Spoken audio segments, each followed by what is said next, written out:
This has always been a disaster in waiting, a catastrophe in waiting. It has always been a time bomb. It has been a disaster in waiting, a catastrophe, and a time bomb. And we warned the nation about this disaster. We put the country on a national alert. We raised a red flag ahead of time, early this year. We had a field visit here as the State Executive Committee. We prepared a comprehensive report that was presented to Council, and we made recommendations to the effect that Chitezi should be decommissioned. It had outlived its lifespan. It was meant to last for only a few years since 1996. It's a disaster, we said. It was bound to happen. We were prophesizing what was going to happen, and we wanted to arrest, to nip this disaster in the bud. We wanted to arrest it in time. Unfortunately, as usual, our call fell on deaf ears. Very, very unfortunate and absurd. We particularly took exception to the colossal sums of money we are sinking into this disaster here. Every financial year we spend and we appropriate and spend 4 billion Uganda shillings towards the maintenance of Chitezi. And there was no value for money. We reached here, the mountains that had piled up were clear evidence, were a testimony to what I'm talking about. A clear testimony that actually this is a disaster and there was nothing that was happening here. It was abundantly clear to all and sundry that this was a disaster which was going to happen. 4 billion Uganda shillings every financial year. We said let's decommission Chitezi. We reallocated this money towards development of Dundu, where we procured the 136 acres over 10 years ago to construct a state-of-the-art modern landfill. And we had also made a commitment and a resolution that we should implement our waste-to-energy policy. Waste-to-energy policy. Why waste 4 billion here? Why waste all that money here? Yet we have got people who are ready to partner with us from so many countries, from Europe, from America. They had shown interest in partnering with us to generate electricity from this garbage piling up here. And they made the feasibility study, established that actually we can generate 60 megawatts from all the garbage. And from that study, they also established that actually it is 80%, this garbage is 80% organic. And they had the capacity of generating 60 megawatts that would go to the national grid. Mr. Museveni came up with a very irrational policy, very outrageous, very, unconscionable. He put a capping, a ceiling on the purchase price, just 5 cents. He said, please, he will not allow anybody to put electricity on the national grid at a sum beyond 5 cents, which was ridiculous. Because for Isimba and Kaluma, they are paying 18 cents per unit. Skoll and Kachira, they were permitted to go into the national grid. They generated electricity from sugarcane. They were permitted to go to access the national grid at a sum of 80 cents.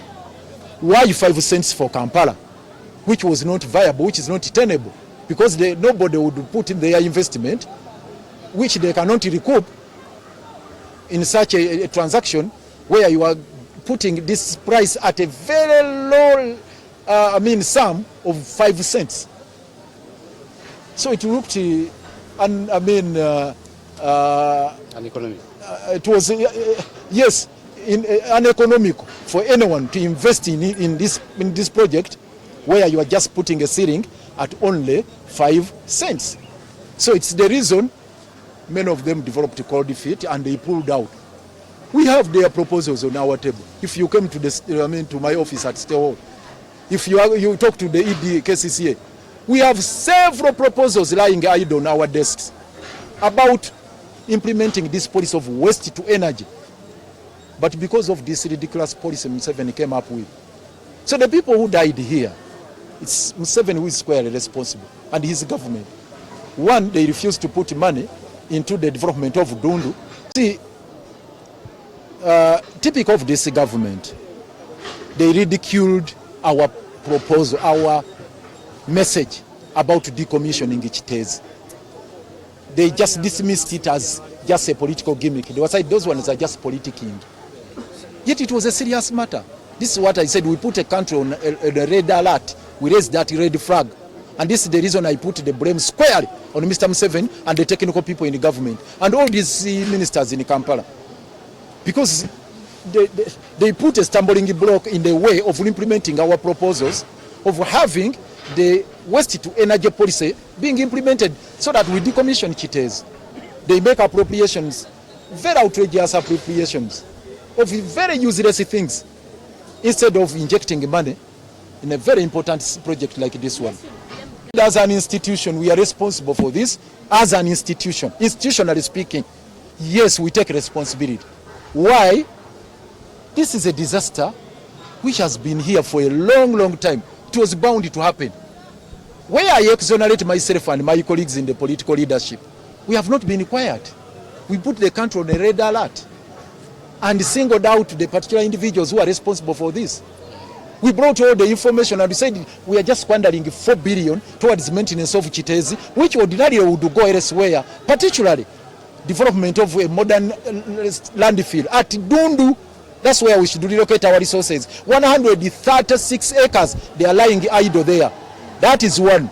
Two, the waste to energy policy.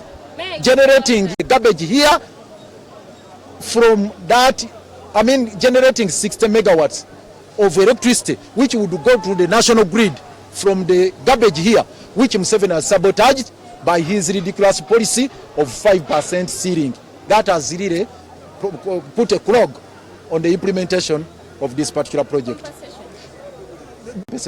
The response given to this disaster, it's equally disturbing that this government, can you imagine, for almost 40 years in power, no capacity to respond to disasters like this one. Forget about natural disasters like landslides in Bududa. This is a man-made disaster. It's this government that piled up these mountains of garbage here and created a disaster within the communities here. We put a red alert, or we raise the red flag, they don't respond in time. Then a disaster has happened, they cannot react, they cannot respond quickly to the disaster here. It's now coming to 3 p.m. The disaster happened early in the morning and they have not brought excavators. Even this case excavator you see here, it was hired by the owner of this house, who happens to be a relative to me. He's an in to Honorable Segona. He's a Muko of Honorable Segona. Honorable Segona marries from the family of Ikadu, who is the father of Mr. Kauchi, the owner of this house. So you can imagine an individual fighting for himself to get a remedy in a situation like this. You can imagine it's Mr. Kauchi who hired this. Then about compensation.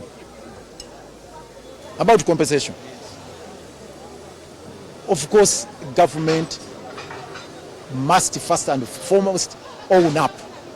Mr. Museveni and his government must own up.